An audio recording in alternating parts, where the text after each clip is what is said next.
இப்போ கூட உங்கள்கிட்ட ஒரு 2 நிமிஷத்துக்கு முன்னாடி பேசும்போது சொன்னோம், நிறைய உறவுகள் இருந்தும் கூட இருக்கிற உறவுகள் இல்லை அப்படின்னு.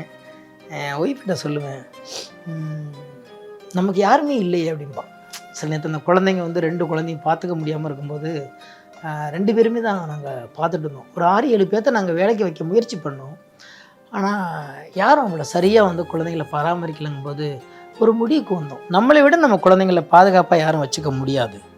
என்ன நடந்தாலும் சரி நம்ம பார்த்துக்குவோம் அப்படிங்கிற துணிச்சலில் யாரையுமே வைக்காமல், இப்போ இவங்க அம்மா மட்டும் அப்பப்போ இரவில் வந்து கொஞ்சம் ஹெல்ப் பண்ணுவாங்க. மற்றபடி நாங்களே பார்த்துக்குறோன்னு முடிவு எடுத்த பிறகு சொல்லுவோம். அப்போ நான் சொல்லுவேன் எங்கள் அம்மாவை, "உனக்கு தெரியாது பாப்பா, அம்மா மட்டும் இப்போ இருந்திருந்தா அந்த உலகத்தையே விலைக்கு வாங்கி தான் பேத்திகளுக்கு கொடுத்துருக்கோம்.